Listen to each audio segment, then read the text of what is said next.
전시간 내용을 잠시 살펴보겠습니다. 오늘 본문 1절 말씀이요 함께 읽습니다. 자, 시작. 여호와께서 사무엘에게 이르시되 내가 이미 사울을 버려 이스라엘 왕이 되지 못하게 하였거늘 네가 그를 위하여 언제까지 슬퍼하겠느냐. 너는 뿔에 기름을 채워 가지고 가라. 내가 너를 베들레헴 사람 이새에게로 보내니 이는 내가 그 아들 중에서 한 왕을 보았느니라 하시는지라. 사울을 버리신 하나님은 다윗을 택하셨습니다. 다윗에게 기름 붓기 위해 사무엘에게 이새의 집에 가라고 말씀하십니다. 내가 이새의 아들 중에서 한 왕을 보았다는 것입니다. 자, 사무엘이 이새의 집에 도착해서 그의 아들들을 모두 이제 사무엘 앞을 지나갔지만 여호와께서 택하시지 않습니다. 말씀이 없는 거예요. 결국 사무엘이 또 다른 이새의 아들을 찾게 되었고 사람을 보내어 양을 치고 있는 다윗을 불러왔습니다. 바로 그때 하나님은 다윗에게 기름을 부으라고 말씀하십니다. 다윗이 이제 기름 부음을 받을 때 다윗에게 여호와의 영이 부어지는데요. 이 상황에 대해 성경은 이렇게 말씀합니다. 자, 13절 말씀이요. 시작. 사무엘이 기름 뿔병을 가져다가 그 형제 중에서 그에게 부었더니 이날 이후로 다윗이 여호와의 영에게 크게 감동되니라. 다윗이 여호와의 영에 의해 감동되었다는 것은요, 여호와의 영이 다윗을 완전히 이렇게 사로잡으셨다는 것입니다. 완전히 머리 발까지 감싸셨다는 거예요. 성령이 충만하게 된 상태를 말합니다. 사실 다윗은 지금까지 자신의 집에서 따돌림 당하고 소외당했습니다. 없는 자식 취급 당했어요. 그렇게. 그래서 다윗의 부모조차 그의 존재를 무시했지만 장차 왕궁에 가서 악력으로 고통받는 사울을 돕는 역할을 이제 다윗이 합니다. 자, 사울은요 본래 소심한 사람이었어요. 본래 그 사울의 타고난 기질이요. 그의 겉모습은요 훌륭한 풍치를 지녔죠. 키도 컸잖아요. 예, 그리고 전쟁에서 많이 승리했지만 과거의 사울의 모습 생각해 보면요, 그가 그다지 담대하지 못했음을 알 수 있어요. 우리 한번 그 부분 보실까요? 말씀으로. 자, 9장 5절 말씀이요. 시작. 그들이 숲 땅에 이른 때에 사울이 함께 가던 사원에게 이르되 돌아가자. 내 아버지께서 암나귀 생각은 고사하고 우리를 위하여 걱정하실까 두려워하노라 하니. 자, 아버지의 잃어버린 암나귀를 찾다가 시간이 좀 지체될 수도 있잖아요. 그러니까 마음이 염려가 되고 두려워지는 거예요. 자, 그렇게 본래 담대하지 못한 사람입니다. 사람은 본래 타고난 기질이 있잖아요. 전부 다 타고난 기질이 있어요. 그 기질이 쉽게 바뀌지는 않거든요. 보면 사울 역시 본래 타고난 소심한 성품이 쉽게 바뀌지는 않습니다. 예, 소심한 사람이요, 그 소심한 길이 쉽게 바뀌지는 않아요. 자, 그런데요, 그가 사무엘을 통해 왕으로 기름 부음 받은 이후에 여호와 영이 크게 임했어요.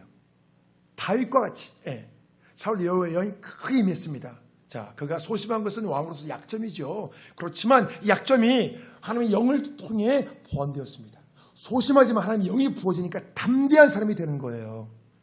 만약 우리가 사랑하는 여러분, 어떤 인간의 약점이 있을지라도 내가 하나님의 영으로 충만해지면요, 이 약점이 충분히 여러분 보완되는 것입니다. 믿으시죠? 예, 저도 약점이 많거든요. 저도 소심한 면이 있어요. 저도 좀. 예. 저도 그래서 신경 쓰면 저도 그 정리 안 되면 잠을 못 자요. 정리가 돼야 돼. 마음이 이렇게 불편하면. 그래서 전 누가 그렇게 불편한 관계를 못 해요. 제가 불편해서 못 해요, 저는. 그런데 이 소심함을 덮는 하나님이 담대함을 주시더라고요. 담대함을. 사울이 그 많은 전쟁 중에서 용감하게 싸워 승리한 것은요, 사울의 능력이라보다 하나님의 능력이에요. 그가 승리할 수 있도록 하나님이 지혜와 용기와 능력을 주시는 것입니다. 하나님이요. 그래서 아무리 소심한 사람도요, 하나님이 영이 부어주잖아요. 성령 충만하잖아요. 저 사람이 언제 저랬어? 그런 담대함이 나오는 거예요. 그런 담대함이. 사울이 하나님께 버림받자 가장 먼저 여호와의 영이 떠나가십니다. 더 이상 사울과 함께 계실 이유가 없잖아요. 자, 그분 모실까요? 14절이요. 시작. 여호와의 영이 사울에게서 떠나고 여호와께서 뿌리신 악령이 그를 번뇌하게 한지라. 자, 외계사상으로 볼 때는 사울이 이스라엘 왕이죠. 그렇지만 사울에 대한 하나님의 판결이 이미 끝이 난 상태예요. 그냥 형식적인 왕인 거예요. 언제까지? 다윗이 세워질 때까지. 그래서 이 상황은요, 여호와의 영에게 크게 감동된 다윗의 모습과 많은 대조가 되고 있어요. 자, 사울과 함께 계셨던 여호와의 영이 떠나간 그 결과는요, 너무 비참하고 무서웠습니다. 악한 영이 하나님이 계셨던 그 빈자리를 채웠던 거예요. 빈자리를 채워요. 우리도 우리 몸도 장기를 수술하잖아요. 어디 부위를. 그럼 그 자리가 비는 게 아니라 뭔가 다른 데서 채워진대요. 그냥 비있지 않대요. 다른 이렇게 살들이 가서 그 부분을 채운대요. 이렇게. 빈자리를 이렇게. 그래서 하나님의 영이 떠나간 빈자리를 악한 영이 채운 거예요. 이 모든 것은 이제 사울이 하나님의 통치를 거부한 결과예요. 사울의 불순종 때문에 하나님의 영이 떠나가시자 이제 악령이 사울을 지배하게 된 겁니다. 사람들은요, 자신이 하나님의 통치를 내가 거부하면, 하나님을 뿌리치면, 이제 내 마음대로 자유롭게 살아갈 까 생각하거든요. 그게 착각에 빠져요. 내가 이제 하나님을 떠나가면, 그리고 교회를 이제 더 이상 안 나가면, 멀리하면, 이제 드디어 자유다. 내 마음대로 살 수 있겠다. 그렇게 생각하는 분들이 계세요. 그런데요, 착각이죠. 그가 하나님의 통치를 거부하면 거부할수록, 뿌리치면 뿌리칠수록 악한 영이 득세하기 좋은 상태가 되는 거예요. 악한 영의 먹이가 되는 거예요. 이제 그때부터는. 그래서 양들이 목동의 보호를 받고 그 울타리 속에 있으면 어때요? 맹수들이 쉽게 공격 못 하잖아요. 양 한 마리만 광야에 떨치잖아요. 맹수의 밥이 되는 거예요. 밥이. 악령이 두려워하는 것은 오직 하나님밖에 없어요. 악령은 오직 주님 외에는 그 모두 두려워하지 않아요. 주님과 떨어진 자는 악령의 밥이 되는 거예요. 그냥. 자, 14절 말씀을 보면요, 여호와께서 부르신 악령이 사울을 번뇌케 했다는 것입니다. 번뇌하겠다는 거예요. 자, 이 악한 영을 묘사할 때 여호와께서 부리시는 악령의 말씀, 우리가 이 말씀 다 이해가 안 되거든요. 아니, 하나님이 악령을 부리셔? 그래서 제가 이 개념을 좀 말씀드리기 전에 여러분의 이해를 제가 돕기 위해서 성경 속에 이 개념과 비슷한 표현들이 또 나와요. 그래서 그 부분을 한번 보시고 한번 들으면 훨씬 이해가 더 잘 될 거예요. 자, 모세가 이스라엘 백성들의 이제 출애굽을 위해 바로 왕을 상대를 하잖아요. 바로 왕을 찾아가서 이스라엘 백성들 내달라 말하잖아요. 그때 이제 어떤 말씀이 나오는 거니? 그의 마음을, 바로의 마음을 여호와께서 완악하게 하셨다는 말씀이 나와요. 완악하게 하셨다. 자, 그 부분 보실까요? 자, 출애굽기 9장 12절. 자, 시작.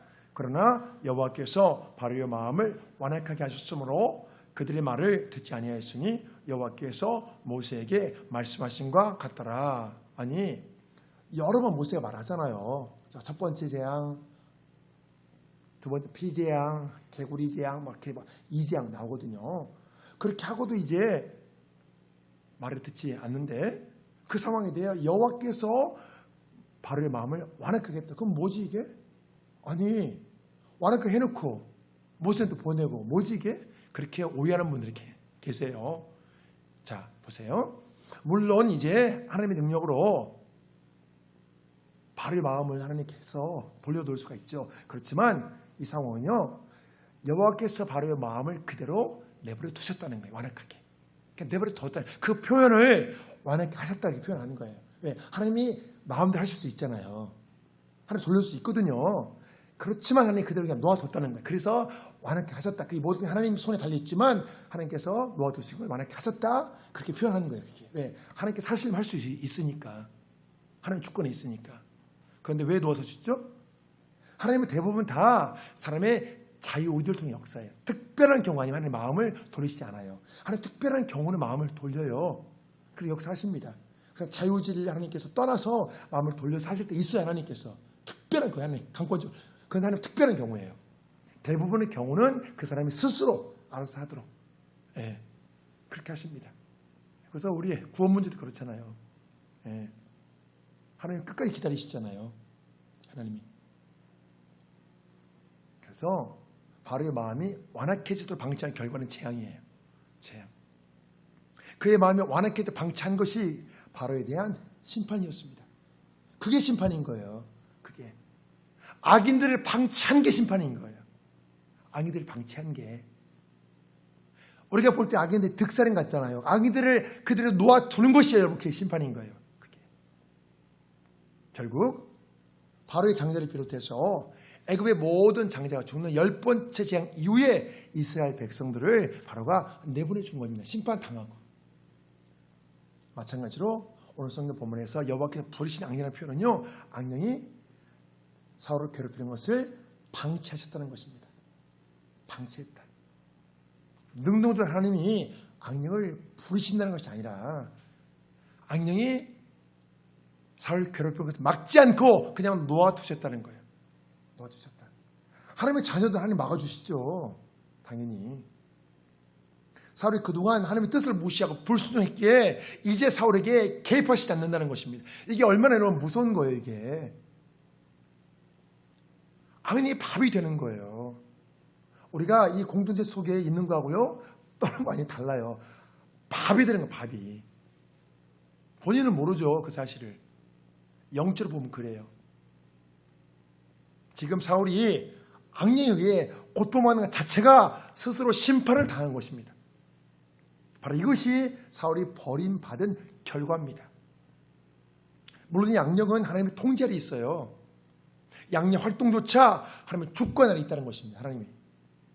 자, 이 세상에 수많은 악들이 존재하지만 선하신 하나님이 이 모든 악을 통제하십니다.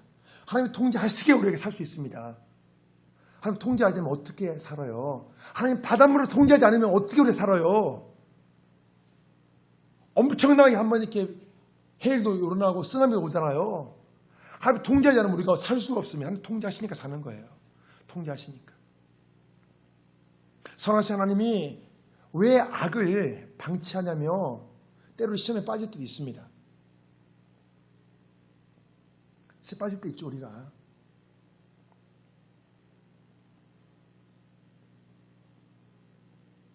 그렇지만 하나님께서 지금 당분간은 약을 놓아두셔요. 하나님께 약을 놓아두십니다. 주님의 재림을 통해 이 세상 악을 완전히 진멸할 때가 점점 다가오죠.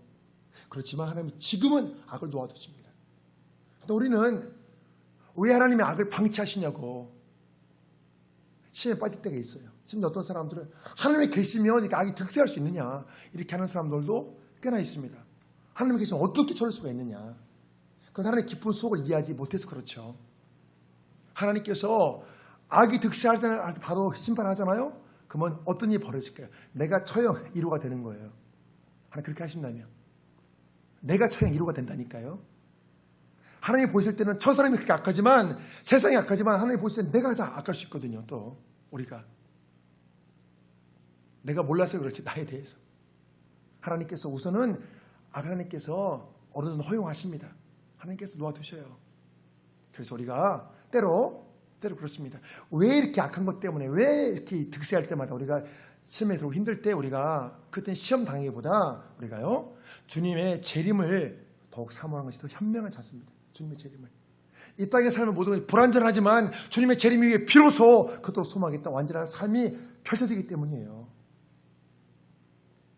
여호와의 떠나고 영적 보호망이 거쳐지니까 마치 성난 사자처럼 악령의 사울에게 달려든 것입니다. 그 결과 사울이 악령에 고통당한 것을 그의 신하들까지 모두 알게 되었습니다. 자, 우리 이제 그래서 사울이 이제 사울의 고통을 그 문제를 치료하기 위해 그의 신하들이 이렇게 제안합니다. 자, 16절이요. 시작. 원하건대 우리 주께서는 당신 앞에서 모시는 신하들에게 명령하여 수금 잘 타는 사람들을 구하게 하소서. 하나님께서 부르신 악령이 왕에게 이를 때에 그가 손으로 타면 왕이 나으시니라 하는지라. 사울의 신하들이 수금녀들을 통해 사울이 치료되길 원했습니다. 이 상황을 볼 때 사울이 악령으로의 심각한 상태라는 거예요. 상당히 더 이상 감출 수가 없는 거예요. 사람이 악령의 괴롭힘을 당하면요 공포와 두려움의 감정으로 고통받습니다. 사실 자, 보세요. 감정이 있기 전에 뭐가 있을까요? 생각이 먼저 있어요. 생각이. 사람은요, 감정은요, 생각이 결과입니다. 악령의 생각을 통해서 그 사람의 감정을 지배합니다. 감정이 있기 전에 생각이 먼저 있어요. 그 생각 때문에 괴로움 당하는 거예요. 이 생각이 떨쳐지지 않으니까. 그래서 내 감정을 잘 다스리고 싶다면 내 생각을 먼저 잘 다스려야 돼요. 이 생각이 먼저거든요. 이 불편한 생각이. 사울이 악령에 의해 이제 번뇌했다. 이 말씀을요, 원문으로 보잖아요. 악령이 그를 번뇌했다. 원문을 보잖아요. 그러면 사울이 정신적으로 고통당할 뿐만 아니라 공포와 두려움을 그의 감정까지 고통당을 의미합니다. 생각과 감정이 다 고통당한 거예요. 이 말씀 원문을 보면. 지금 사울의 상황은요, 악령이 그의 머릿속에 넣어준 잡대한 생각들이 그의 감정까지 괴롭게 만들어낸 거예요. 때로 내 감정이 불편하잖아요. 그러면 왜 내가 불편한지 이 생각을 제거해야 돼. 이 생각에서 그 감정이 불편한 게 오거든요. 자, 그래서 이 모든 것이 여호와의 영이 떠나신 결과입니다. 사울 자신도 너무 괴로우니까 신하들의 제안을 사울이 흔쾌히 받아들였어요. 사울이 악한 영에 의해 이제 괴로움 당하는 이 문제를 통해 하나님이 다윗의 역사의 전면에 세우십니다. 무명의 목동 소년이 이제 사울 옆에 가까이 오게 된 거예요. 왕 옆에 가까이 오게 된 거예요. 사울이 악한 영에게 괴롭힘 당하는 이 사건과 다윗이 역사의 전면에 등장하는 이 사건이 서로 깊은 관련이 있습니다. 바로 이것이 놀라운 하나님의 섭리입니다. 자, 사람이 상상할 수 없는 문제와 사건을 통해서도 하나님이 역사하십니다. 하나님이요, 일을 하시려면요, 우리가 상상이 못하니까 하나님께 다 활용하십니다. 하나님이 그것까지, 그래, 하나님이 그것까지 활용하십니다. 그것까지. 형들에 의해 노예를 받는 요셉을 애굽의 총리로 세우시는 과정도 사람이 상상 못할 방법이 사용되었잖아요. 요셉이 주인의 모함에 걸려 감옥에 가잖아요. 그 감옥에 갔기 때문에 이제 왕의 신을 만나게 되었고, 그래서 이제 왕 앞에 서게 되잖아요. 사람이 상상 못할 방법이죠. 사울의 필요에 의해 사람을 구하지만 바로 그 사람이 다윗인 것은요, 이 모든 배후에 하나님이 계시다는 증거입니다. 바로 그 사람이 다윗인 거예요. 바로 왕의 딸이 모세를 강물에서 이제 떠나 강물에서 그 아이를 건졌잖아요. 근데 그 유모를 구한 게 그냥 모세의 엄마였잖아요. 이게 하나님의 섭리죠. 사울이 이제 흔쾌히 제안을 받아들이자 한 소년이 곧바로 이제 다윗을 추천합니다. 자, 우리 18절이요. 시작. 소년 중 한 사람이 대답하여 이르되 내가 베들레헴 사람 중 이세 아들을 본즉 수금을 탈 줄 알고 용기와 무용과 구변이 있는 준수한 자라. 여호와께서 그와 함께 계시더이다 하더라. 이 말씀을 보면요, 다윗이 모든 분야에 대해 재능을 갖춘 탁월한 사람이었습니다. 다윗이 뛰어난 재능을 가는 소문을 왕국에 있는 사람들까지 다 듣게 되었어요. 그 소문이 이제 다윗은 단지 수금을 잘 타는 것뿐만 아니라 무술도 뛰어났어요. 무술 잘하고 또 언변, 말솜씨도 뛰어났어요. 말솜씨. 자, 우리가 다윗의 시편을 보면요, 그의 문장력이 얼마나 탁월한지 알 수 있어요. 근데 다윗이 모든 분야에 뛰어난 거예요. 무술도 잘하고 글도 잘 쓰고 또 음악도 잘하고. 예. 다윗은 참으로 모든 분야에서요, 천재적인 소질을 갖춘 사람이었어요. 천재적인 소질. 자, 그런데요, 보세요. 이 모든 것은 여호와께서 함께 계셨기 때문이에요. 다윗이 여호와 영에 의해 크게 감동된 것이 천재적인 능력으로 표출되었습니다. 사랑하는 여러분, 이 말씀을 잘 기억하세요. 평범한 사람이 단지 인간적인 노력만으로 비범하게 되는 것이 특별한 경우예요. 이건 특별한 경우예요. 엄청나게 노력을 해야 돼요. 그렇지만 성령으로 충만해지면 그 어떤 평범한 사람들 여러분 비범하게 될 수 있어요. 제가 몇 번 말씀드리잖아요. 평범한 목회자가 하나님께 붙들이니까 세계적인 목회자가 되는 거예요. 굉장히 많은 사람을 수천 수만의 사람한테 돌아오게 하고 그런 목회자들이 많잖아요. 단지 하나님께 붙들렸는데 다윗을 하나님이 비범하고 탁월하게 만드신 거예요. 이게 가장 빨라요. 이게 오히려 빠릅니다. 공부 많이 시켜가지고 유학 가서 박사 만들어가지고 탁월하게 하는 것보다 그건 정말 오래 걸리거든요. 그것도 귀하지만 하나님께 붙들려가지고 성령 충만하게 비범하게 탁월하게 되는 게 이게 훨씬 더 빨라요. 이게 훨씬 시간이. 사람들은요, 작은 능력들이 염려하지만 하나님이 강하게 붙들어 주시면요, 내 작은 능력이 전혀 문제가 되지 않습니다. 다윗도 하나님께 붙들리니까 큰 능력으로 쓰임받는 것입니다. 사울의 신하들이 다윗에 대해 많은 걸 알고 있지만 진짜 중요한 건 하나님이 숨겨주셨습니다. 다윗이 사무엘에게 기름 부음을 받은 거예요. 그건 모르는 거예요. 몰랐던 거예요. 이 사실이 사울의 귀에 들어가면 어떻게 될까요? 어떻게 되죠?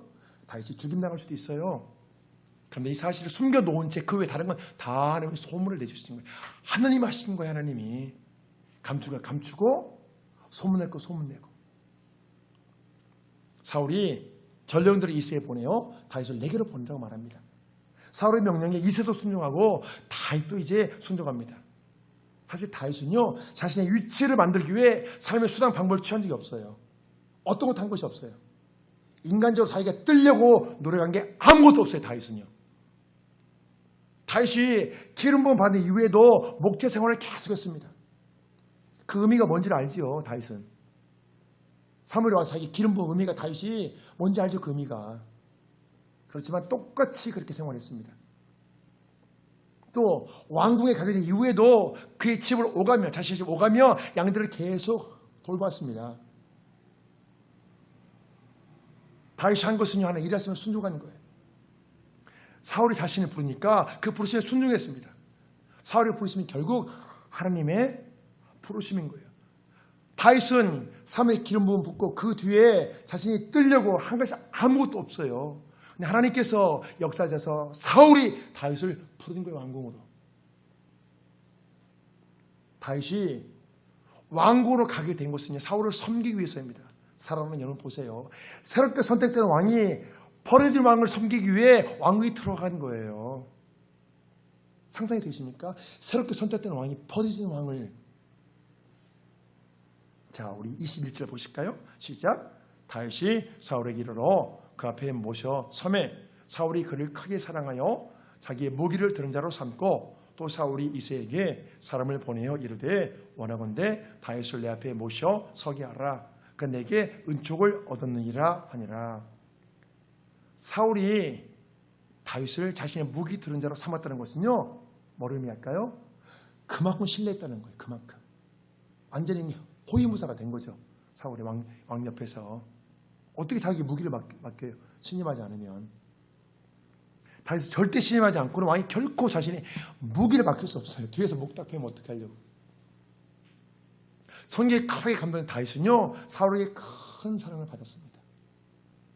다윗이 사울의 마음을 흡축하게 했기에 큰 사랑과 신뢰를 받은 거예요.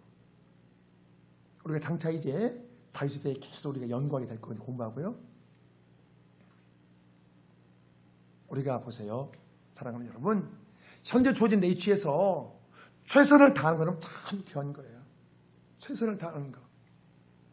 우리가 다윗처럼 하는 뜻에 맞게 행동해야 이 모든 걸 죄로 삼아 하나님이 일하시고 역사하십니다.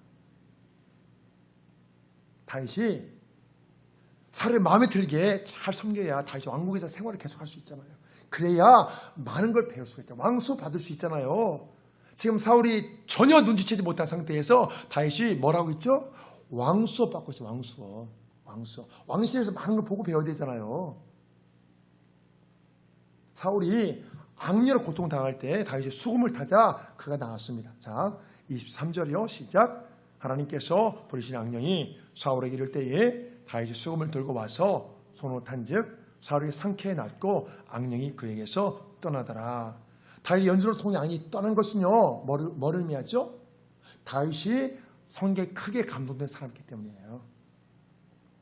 그가 하나님의 충만했기에 다윗의 연주를 통해 하나님 역사하신 거예요. 다윗이 성령에 감동된 사람이 아닌 평범한 사람이 연주했다면 어떻게 되었을까요? 악령이 떠난다고 장담할 수 없죠. 그냥 연주니까. 음악 치료로요, 마음은 좋아질 수 있어요. 근데 악령은 안 떠나요. 영적인 사역은 안 되는 거예요. 이게. 다윗이 하나님의 영이 크게 감동된 사람이었기에 그 연주가 성령 사역이 되는 거예요. 성령 사역이. 사랑하는 여러분, 우리가 기억해야 될 것은요, 비록 악령이 떠났지만 진실로 사울이 회개하지 않고 얘들과 똑같으면 어떻게 될까요? 어떻게 될까요? 악령이 또다시 들어와요. 또다시. 목회자가 기도해줘서 악령이 떠나가도 마음이 치유돼도 그분이 하나님 앞에서 깨어있지 못하고 성령 충만하지 못하잖아요. 악령이 또 들을 수 있어요. 그러면 여호와의 떠난 빈자리에 악이 주인 노릇해요. 하나님이 계시지 않으면. 우리가 하나님과 멀어지는 것을요, 여러분 간단히 생각해서 안 돼요. 나 자신도 모르게 악이 틈타다 내 생각과 마음을 잠식해버리거든요. 이 세상에 우리가 끝까지 붙들고 의지할 대상은 오직 하나님 한 분밖에 없습니다. 오직 주님 외에는 없어요. 자, 말씀 맺기 전에 우리가 생각해 봐야 될 것은요, 다윗을 하나님이 세워나가신 과정입니다. 다윗이 사울의 부르심에 순종하여 뭐가 되었죠? 사울의 종이 됐어요. 물론 이 부르심은 하나님의 부르심이었습니다. 다윗을 왕으로 기름 부었지만 맨 처음에 다윗에 맡긴 사명이 뭐죠? 하나님 뭘 맡겼죠? 버려진 왕 사울을 돕는 거예요. 마치 예수님이 이 땅에 왕으로 오셨지만 우리 주님의 삶은요, 종의 삶을 사셨잖아요. 왕으로 오셨지만 종의 삶을 살다가 십자가에 돌아가셨잖아요. 다윗 역시 왕으로 기름 부어 받았지만 그에게 종의 일이 맡겼습니다. 종의 일이. 외관상으로 볼 때는 그 사명이 종의 일이지만요, 바로 그 종의 일이 왕이 되는 수업이었습니다. 왕이 되는. 다윗이 가장 효과적인 왕 수업을 하고 있는 거예요. 사랑하는 여러분, 중요한 것은요, 다윗이 왕의 마음으로 종의 일을 잘 감당했다는 거예요. 왕의 마음으로. 이게 중요합니다. 외관상으로 종의 일을 했지만 다윗은 왕의 마음으로 종 수업을 받은 거예요. 종 수업을. 다른 사람이 볼 때 종의 일이죠. 사람이 볼 때는. 하지만 그건 실제로 그건 종의 일이 아니죠. 왕 수업 받고 있는 거예요. 지금 우리도 그렇게 하고 할 수 있습니다. 외관상 볼 때 종의 일이지만 그게 종의 일이 아니라 나의 하나님의 그 일을 주시기 위한 그 수업을 받고 있을 수 있다는 것입니다. 하나님 그 축복을 주시는 그 일. 사랑하는 여러분, 지금 나의 현실, 나의 매일의 삶이 내 꿈과 비전을 따라오지 못할 때, 내 이상을 따라오지 못할 때 사람은 어떻게 하죠? 실망하고 낙심해요. 내가 이 문제 갈등이 심해지면요, 마음이 잡히잖아요. 내가 이렇게 살면 안 되는데, 나는 이런 삶 살고 싶은데. 만약 우리가 이와 비슷한 상황에 처해 있다면요, 꼭 기억해야 될 것이 있습니다. 그리고 현실의 삶이 내 꿈과 비전을 따라오지 못할지라도 지혜로운 사람은요, 나의 현재 맡겨진 것을, 현재 나의 맡겨진 삶을 소홀히 하지 않는다는 거예요. 소홀히 하지 않는다는 많은 의미를 포함하고 있습니다. 그 의미는 이 모든 것이 그 다음 과정으로 가기 위한 밑거름이 되기 때문에 그런 거예요. 이 과정이. 우리 삶이 이렇게 바뀌거든요. 인생에. 여기에 다가 아니에요. 그 다음 또 한 막이 펼쳐집니다. 그 다음 또 한 막이 펼쳐지고, 그 다음 한 막을 펼치기 위한 이 밑거름이 된다. 이것이 디딤돌이 된다는 거예요. 다윗에게 하나님이 여러분 큰 복을 준비하고 계시잖아요. 어마어마한 복을 준비하고 계시고 우리가 알고 있잖아요. 성경을 통해서. 그렇지만요, 다윗이 그 복을 실제로 누리기까지 어떻게 해요? 정말 다양한 과정이 존재해요. 생명의 위험한 경우를 무지무지 많이 넘기고요, 앞으로 다양한 과정이 준비돼요. 다윗에게. 사랑하는 여러분, 나 자신은 잘 모르지만 지금 뭔가 하나님이 준비하고 계실지도 몰라요. 준비하고 계실지도.